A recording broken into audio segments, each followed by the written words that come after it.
Such a phenomenon is not a thing of fiction. Two examples of mass psychoses are the American. This after-school presentation was written and narrated by Academy of Ideas. Check out their YouTube channel for more of their videos.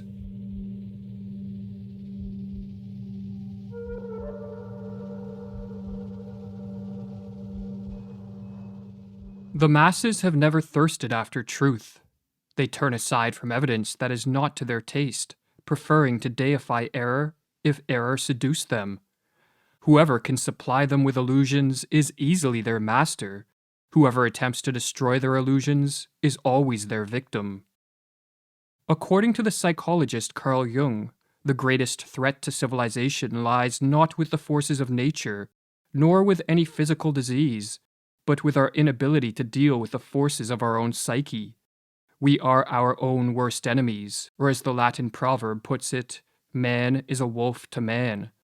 In Civilization in Transition, Jung states that this proverb is a sad yet eternal truism, and our wolf-like tendencies come most prominently into play at those times of history when mental illness becomes the norm rather than the exception in a society, a situation which Jung termed a psychic epidemic. Indeed, it is becoming ever more obvious, he writes, that it is not famine, not earthquakes, not microbes, not cancer, but man himself, who is man's greatest danger to man, for the simple reason that there is no adequate protection against psychic epidemics, which are infinitely more devastating than the worst of natural catastrophes. In this video, we are going to explore the most dangerous of all psychic epidemics, the mass psychosis. A mass psychosis is an epidemic of madness, and it occurs when a large portion of a society loses touch with reality and descends into delusions. Such a phenomenon is not a thing of fiction. Two examples of mass psychoses are the American and European witch hunts of the 16th and 17th centuries, and the rise of totalitarianism in the 20th century.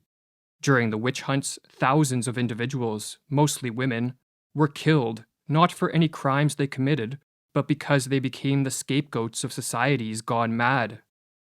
In some Swiss villages, writes Francis Hill, there were scarcely any women left alive after the frenzy had finally burned itself out. When a mass psychosis occurs, the results are devastating. Jung studied this phenomenon and wrote that the individuals who make up the infected society become morally and spiritually inferior. They sink unconsciously to an inferior intellectual level. They become more unreasonable, irresponsible, emotional, erratic, and unreliable, and worst of all, crimes the individual alone could never stand are freely committed by the group smitten by madness. What makes matters worse is that those suffering from a mass psychosis are unaware of what is occurring. For just as an individual gone mad cannot step out of his mind to observe the errors in his ways, so too there is no Archimedean point from which those living through a mass psychosis can observe their collective madness. But what causes a mass psychosis?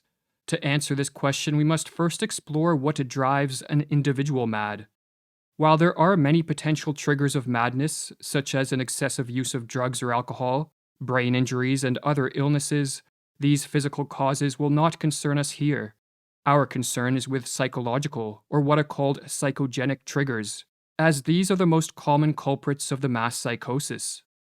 The most prevalent psychogenic cause of a psychosis is a flood of negative emotions, such as fear or anxiety, that drives an individual into a state of panic.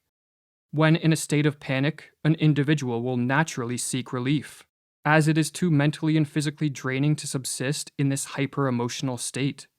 While escaping from the state of panic can be accomplished through adaptive means, such as facing up to and defeating the fear-generating threat, another way to escape is to undergo a psychotic break. A psychotic break is not a descent into a state of greater disorder, as many believe, but a reordering of one's experiential world, which blends fact and fiction, or delusions and reality, in a way that helps end the feelings of panic. Silvano Arietti, one of the 20th century's foremost authorities on schizophrenia, explains the psychogenic steps that lead to madness. Firstly, there is the phase of panic, when the patient starts to perceive things in a different way, is frightened on account of it, appears confused, and does not know how to explain the strange things that are happening. The next step is what Arrietty calls a phase of psychotic insight, whereby an individual succeeds in putting things together by devising a pathological way of seeing reality which allows him to explain his abnormal experiences. The phenomenon is called insight because the patient finally sees meaning and relations in his experiences. But the insight is psychotic because it is based on delusions, not on adaptive and life-promoting ways of relating to whatever threats precipitated the panic. The delusions, in other words, allow the panic-stricken individual to escape from the flood of negative emotions, but at the cost of losing touch with reality, and for this reason, Arrietty says that a psychotic break can be viewed as an abnormal way of dealing with an extreme state of anxiety. If a panic-triggering flood of negative emotions in a weak and vulnerable individual can trigger a psychotic break, then a mass psychosis can result when a population of weak and vulnerable individuals is driven into a state of panic by threats real, imagined, or fabricated. But as delusions can take many forms,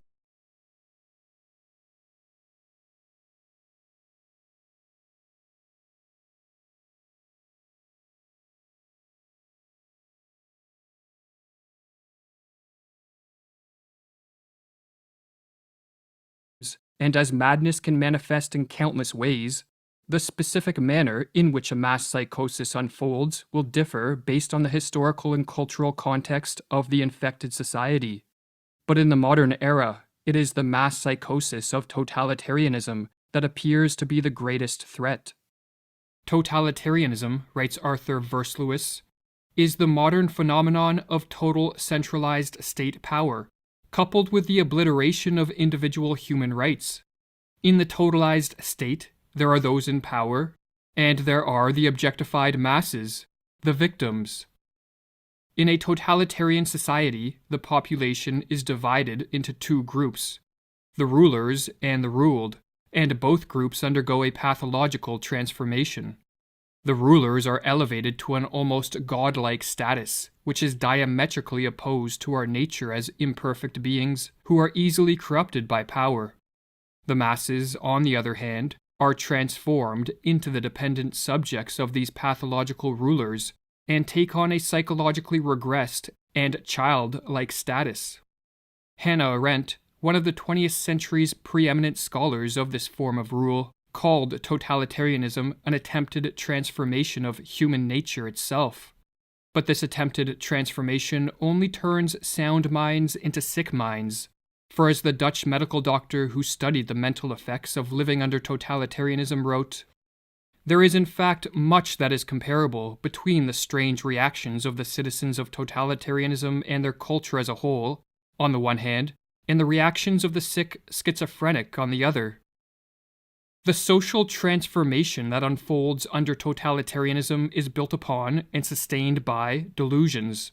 For only deluded men and women regress to the childlike status of obedient and submissive subjects, and hand over complete control of their lives to politicians and bureaucrats. Only a deluded ruling class will believe that they possess the knowledge, wisdom, and acumen to completely control society in a top-down manner. And only when under the spell of delusions would anyone believe that a society composed of power-hungry rulers on the one hand, and a psychologically regressed population on the other, will lead to anything other than mass suffering and social ruin. But what triggers the psychosis of totalitarianism? As was explored in the previous video of this series, the mass psychosis of totalitarianism begins in a society's ruling class. The individuals that make up this class, be it politicians, bureaucrats, or crony capitalists, are very prone to delusions that augment their power, and no delusion is more attractive to the power-hungry than the delusion that they can and should control and dominate a society. When a ruling elite becomes possessed by a political ideology of this sort, be it communism, fascism, or technocracy, the next step is to induce a population into accepting their rule by infecting them with the mass psychosis of totalitarianism. This psychosis has been induced many times throughout history, and as Mirlu explains, It is simply a question of reorganizing and manipulating collective feelings in the proper way. The general method by which the members of a ruling elite can accomplish this end is called menticide, with the etymology of this word being a killing of the mind, and as Mirlu further explains, menticide is an old crime against the human mind and spirit, but systematized anew. It is an organized system of psychological intervention and judicial perversion through which a ruling class can imprint their own opportunistic thoughts upon the minds of those they plan to use and destroy. Priming a population for the crime of menticide begins with the sowing of fear. When an individual is flooded with negative emotions, such as fear or anxiety, he or she is very susceptible to a descent into the delusions of madness. Threats, real, imagined, or fabricated, can be used to sow fear, but a particularly effective technique is to use waves of terror. Under this technique, the sowing of fear is staggered with periods of calm, but each of these periods of calm is followed by the manufacturing of an even more intense spell of fear, and on the process goes. Or as Mirlu writes, each wave of terrorizing creates its effects more easily after a breathing spell than the one that preceded it, because people are still disturbed by their previous experience. Morality becomes lower and lower, and the psychological effects of each new propaganda campaign become stronger. It reaches a public already softened up. While fear primes a population for menticide, the use of propaganda to spread misinformation and to promote confusion with respect to the source of the threats and the nature of the crisis helps to break down the minds of the masses. Government officials and their lackeys in the media can use contradictory reports, nonsensical information, and even blatant lies, as the more they confuse, the less capable will a population be to cope with the crisis and diminish their fear in a rational and adaptive manner. Confusion, in other words, heightens the susceptibility of a descent into the delusions of totalitarianism. Or as Mirlu explains, logic can be met with logic, while illogic cannot. It confuses those who think straight. The big lie and monotonously repeated nonsense have more emotional appeal than logic and reason. While the people are still searching for a reasonable counterargument to the first lie, the totalitarians can assault them with another. Never before in history have such effective means existed to manipulate a society into the psychosis of totalitarianism.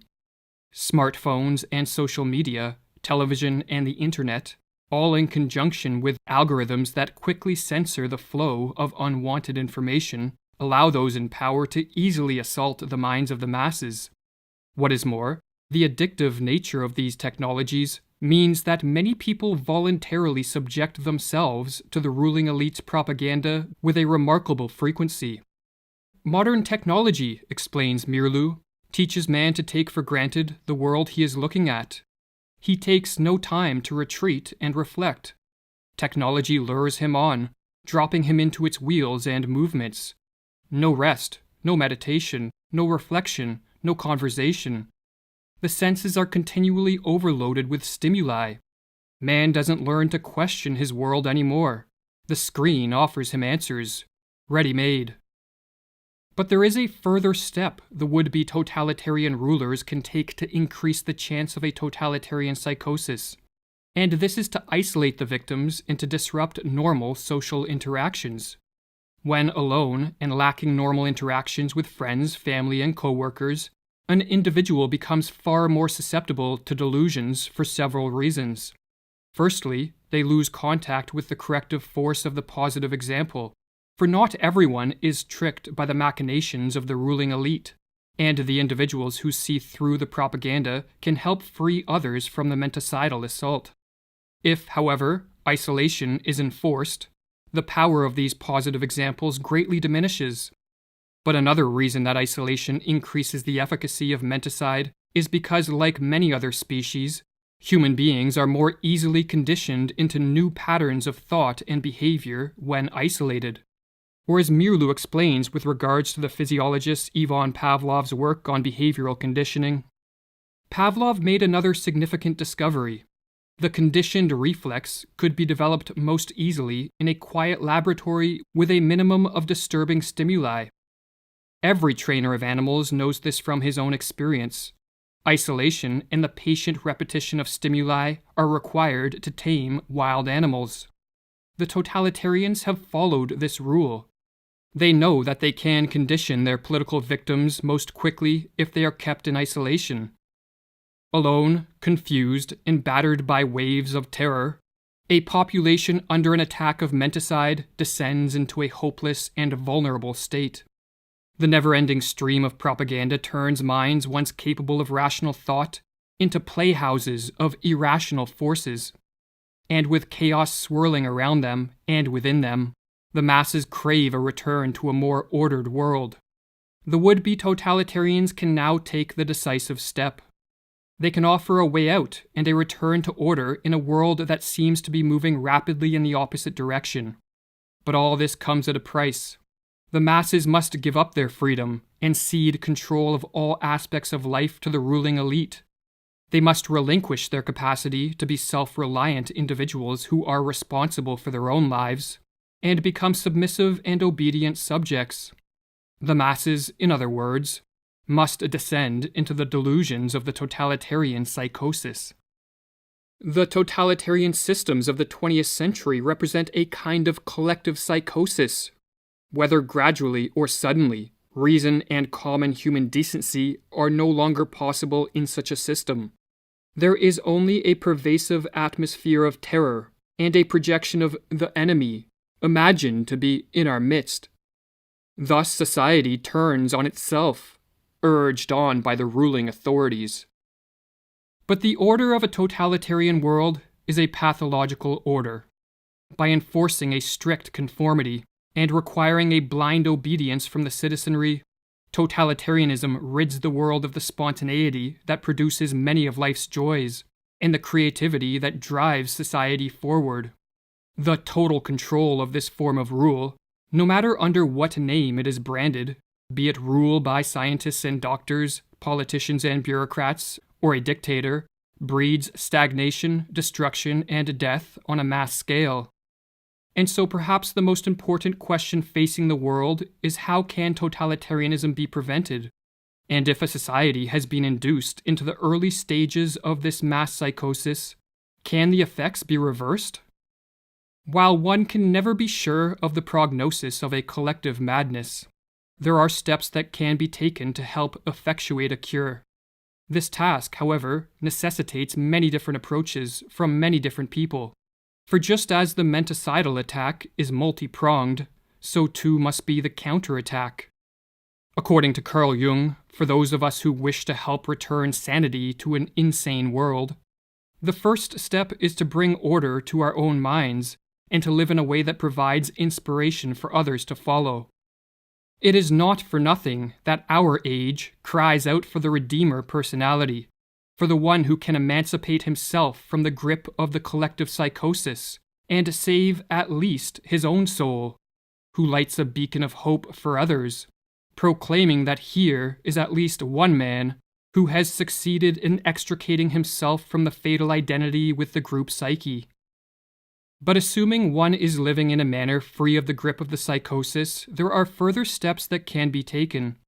Information that counters the propaganda should be spread as far and as wide as possible, for the truth is more powerful than the fiction and falsities peddled by the would-be totalitarian rulers, and so their success is in part contingent on their ability to censor the free flow of information. Another tactic is to use humor and ridicule to delegitimize the ruling elite, or as Mirlu explains, we must learn to treat the demagogue and aspirant dictators in our midst with the weapon of ridicule. The demagogue himself is almost incapable of humor of any sort, and if we treat him with humor, he will begin to collapse. A tactic recommended by Václav Havel, a political dissident under Soviet communist rule, who later became president of Czechoslovakia, is the construction of what are called parallel structures. A parallel structure is any form of organization, business, institution, technology, or creative pursuit that exists physically within a totalitarian society, yet morally outside of it. In communist Czechoslovakia, Havel noted that these parallel structures were more effective at combating totalitarianism than political action. Furthermore, when enough parallel structures are created, a second culture, or parallel society, spontaneously forms and functions as an enclave of freedom and sanity within a totalitarian world. Or as Havel explains in his book, The Power of the Powerless. What else are parallel structures than an area where a different life can be lived? A life that is in harmony with its own aims, and which in turn structures itself in harmony with those aims. What else are those initial attempts at social self-organization than the efforts of a certain part of society to rid itself of the self-sustaining aspects of totalitarianism, and thus, to extricate itself radically from its involvement in the totalitarian system? But above all else, what is required to prevent a full descent into the madness of totalitarianism is action by as many people as possible.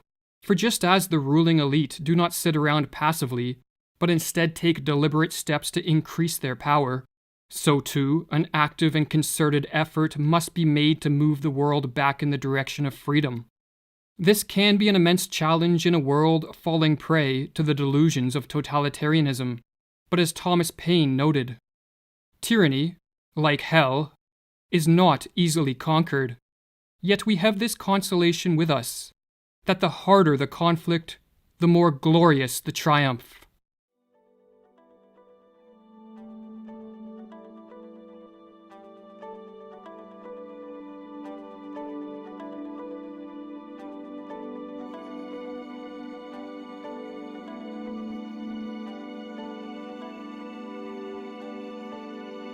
For more content like this, visit the YouTube channel Academy of Ideas or the website